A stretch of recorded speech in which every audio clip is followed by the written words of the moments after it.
morning, students. We are doing our poem, the text of our poem, Christabel, Part 1, written by Samuel Taylor Coleridge.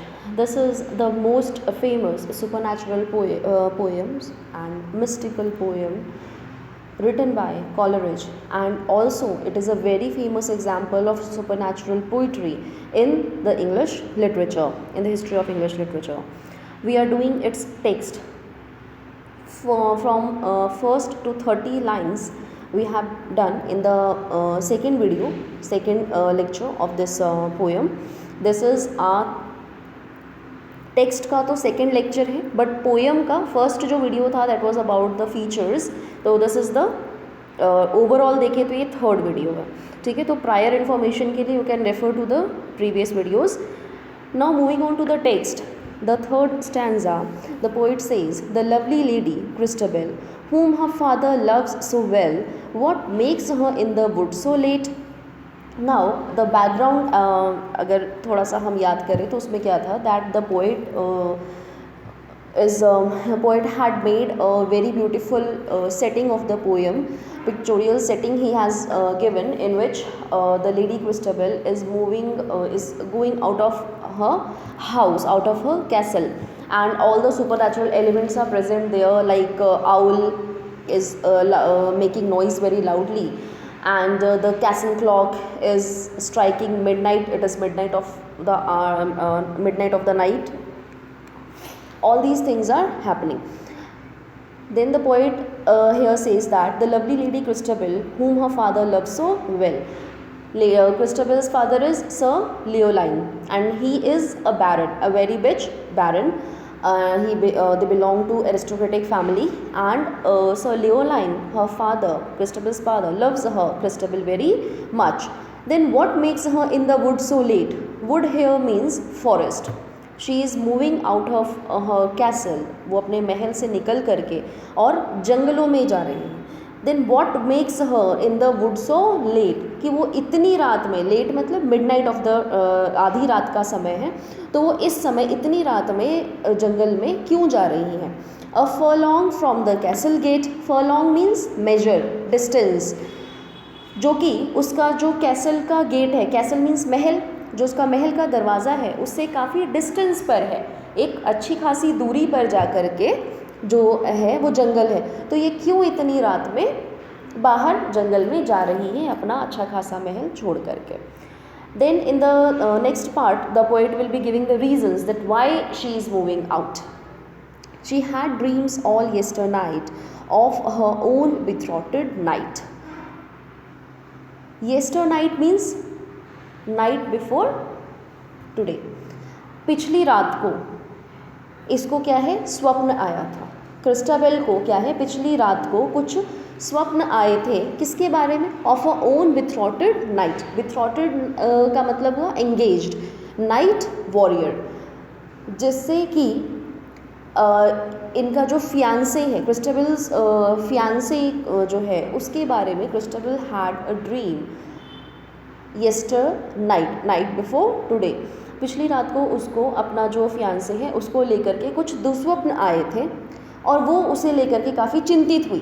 तो and she in the midnight wood will pray for the weal of her lover that is far away. तो इसलिए वो अब उसने क्या decide किया कि भाई मैं ना बाहर जाऊंगी रात में और वुड में, would means here jungle, forest, तो मैं आधी रात में जा कर के और जंगल में प्रे करूँगी उसकी वेलबींग के लिए. जो उनका फियांसे है उसकी वेलबींग के लिए, उसके मतलब उसके साथ कुछ बुरा ना हो क्योंकि उसने दुस्वप्न देखा था, तो उनकी वेलबींग के लिए मैं प्रे करूँगी. For the weal of her lover that is far away. Wheel का मतलब डिफ़िकल्टी, जो उनको डिफ़िकल्टी आने वाली है, कुछ दिक्कत आने वाली है उसके ऊपर, तो वो ना आए उसके लिए मैं क्या करूँगी, प्रे. क्रिस्टाबेल जो है वो प्रे करेगी और इसके लिए वो बाहर जा रही है. This is the reason. She stole along, she nothing spoke, the sighs she heaved were soft and low. Now here the poet is talking about the movement of the Christabel, कि वो किस तरह से जा रही है, in what manner she is moving out of her castle.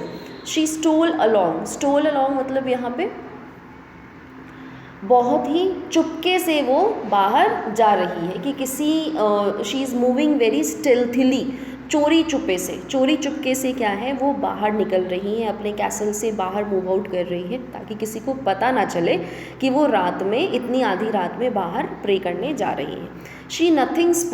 She spoke nothing, she didn't utter a single word. The sighs she heaved were soft and low. Sighs मतलब the breathing process, वो जो सांसें ले रही है. She हीव्ड, वो breathe जो कर रही थी, वह सॉफ्ट एंड लो, मतलब वो जो जा रही हैं. और now here the poet is talking about her breathing phenomenon. Generally what happens when in the midnight of the hour we move out, अगर हम आधी रात के समय और इस तरह का माहौल है, बिल्कुल डरावना सा सब कुछ लग रहा है, सुपरनैचुरल एलिमेंट और सुपरनैचुरल फीलिंग हमको ऐसा कुछ आ रहा है, तो when we will be moving out, so we will be very much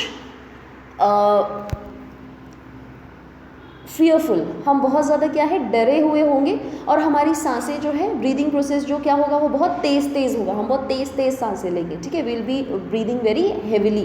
but here what happens is क्रिस्टबल is she is moving so slowly, stealthily, so that no one can hear her. She does not utter a single word. ठीक है, she is moving very soft and very calm manner, and she is breathing also very softly and very low. मतलब उसको कोई डर भय नहीं है, वो बिना किसी डर के और एकदम आराम से very softly she is moving out. And not was green upon the oak, but moss and rarest mistletoe. Not means here no, nothing. Nothing was green upon the oak. Now oak is what?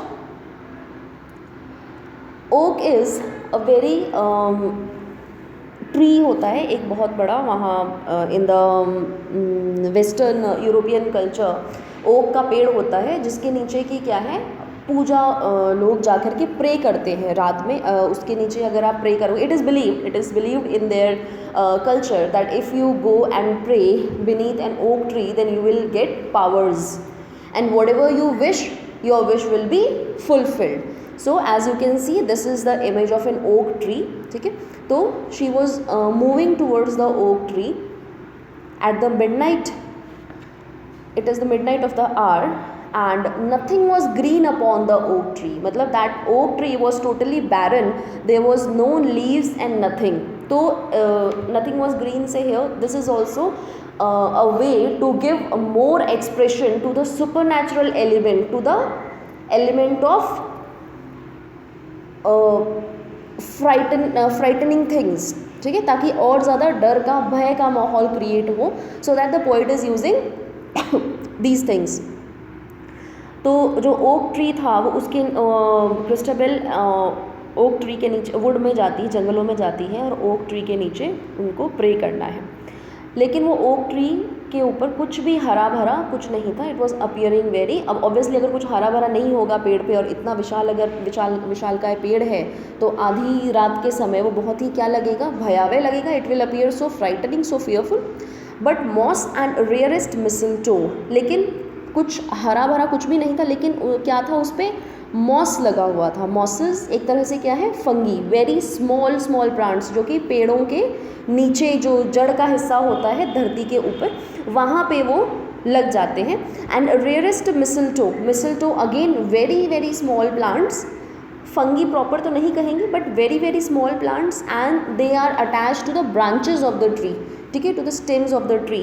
And ये जैसे एक तरह से कह सकते हैं, काई जो है वो पूरे पेड़ पर लगी हुई थी, यही सब दिख रहा था.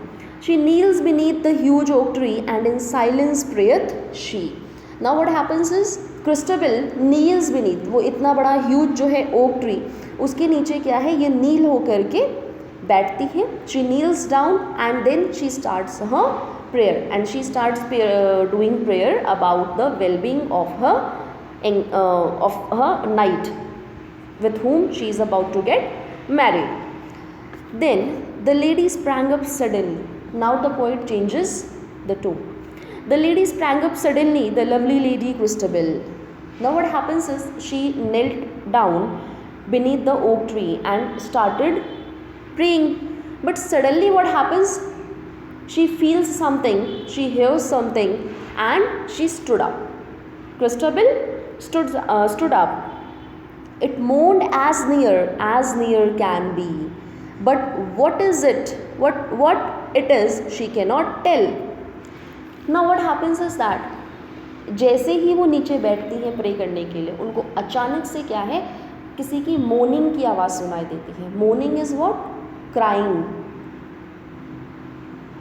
बिलखना जिसे कहेंगे ना, किसी की क्राइंग की, बिलखने की आवाज़ें सुनाई देती है बिल्कुल अकेले जंगल में इतनी रात के समय.